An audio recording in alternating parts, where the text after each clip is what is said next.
War II. Got all worked up about who's going to be elected president. It was often important at the time. But who cares now? See? Yes, I do see, but it's a very dangerous philosophy, Mr. Villanova. You didn't always think so. I certainly did. What are you talking about? I'll tell you what I'm talking about. You didn't always think so, because there was a time when you wanted to be a trapeze artist. Don't give me Oh, no. I came across those letters you wrote to Grandfather. Do you remember those? No, how dare you read those letters? Oh, isn't that exciting? Mr. Kirby, did you wear tights? Certainly not. I was 14 years old. This whole thing is absurd. Yes, but then you were 18 when you wanted to be a saxophone player, weren't you? And at 21 you ran away from home because Grandfather tried to force you into the business. You didn't always think so. Well, I may have had but thank God I went into the business and forgot about it. Not altogether, Father. There's still a saxophone in the back of your clothes closet. There is. Yes, it's still there. That's enough, Miriam. We'll discuss this later. No, I want to discuss it now. Mr. Villanova is right. I hate that office. I'm never going back there ever again. I've always hated it. And I'll tell you something else. I knew it was the wrong night last night. I brought you here on purpose. Oh! Because I wanted to see a family as they really are. A family that loves and understands each other. You don't understand me. I'm not going to make your mistake. I'm not going to be pushed into this just because I'm your son. Tony, what are you going to do? I don't know. Maybe I'll be a bricklayer, but at least I'll be doing something that I want to do. Oh, that must be the cab. Ed, ask him to wait a minute. Grandpa? Mr. Kirby, you know, Tony's just going through the exact same thing you and I both did when we were his age. I think it wasn't hard enough thinking yourself saying the exact same thing to your father 25 years ago. You're right. Many of us would be willing to settle when we're young, what we eventually get. So, before they clean up that clothes closet, Mr. Kirby, I've done a couple good hours on saxophone.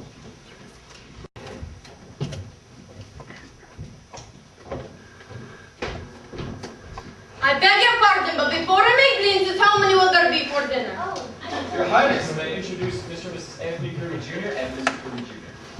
The Grand Duchess Olga Katerina. How do you do? Now, before I make beans, how many will there be for dinner? I'd make quite a stack of them, Grace. Can't ever tell. Good. The Tsar always tell me, Olga, do not be stingy with the blintzes. Who did you say that was?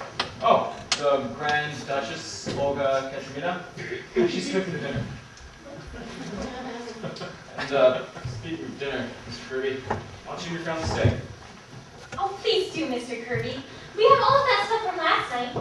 I mean, tonight. Yeah. Well, I'd like to very much. What do you say, Tony? Shall we stay for dinner? Yes, Father, I think that'll be all right. If Alice is send away her cab. How about it, Alice? Looks like it's going to be a pretty nice crowd. Don't you think you have to stay for dinner? Yes, Alice. Don't you think we should all sit down together as a family? Oh, Mr. Kirby. Tony, oh, Tony. Grandpa, you're wonderful. Well, I have been telling you that for years. And send away that cab. Grandpa, I found a letter for you in the icebox. Government again? Well, well, well. What is it? The United States government apologizes. How no was sent. Seems I died 8 years ago.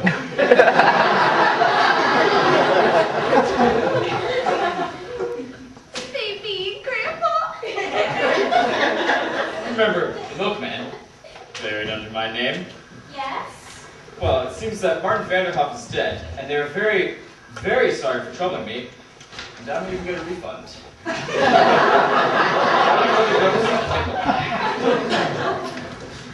Tonight, my friends, you are going to eat! Hello there.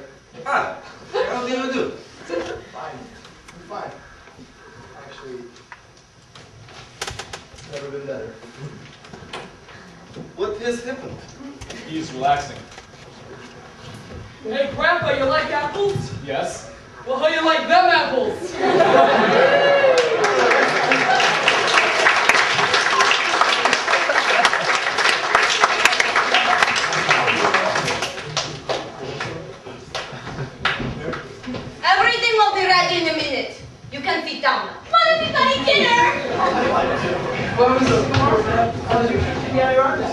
I challenge you to another wrestling match.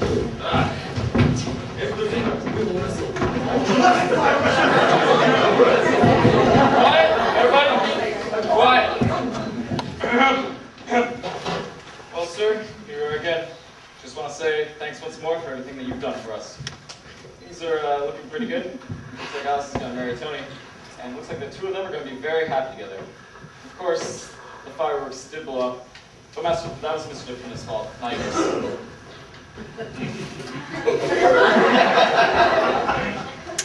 We've all got our health, and as far as everything else is concerned, we'll leave it up to you. Thank you. Now, my friends, for the play!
production, all of the wonderful families, thank you so much for helping. I want to thank the couriers and the dials, Brooke Kuna, they're all standing back there. I see you back there. Mrs. Chapin, so thank you so much. The Fletchers, Mary Catherine and Jason Root, thank you so much.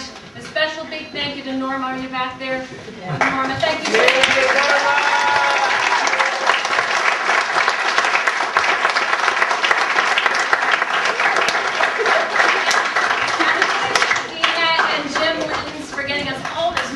Bravo!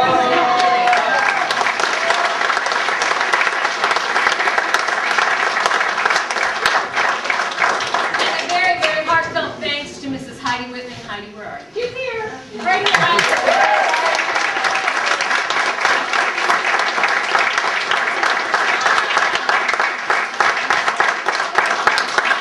If it weren't for Heidi, we wouldn't have had the opportunity to perform in this venue. And it's really a lot more spacious than the Black Box Theater.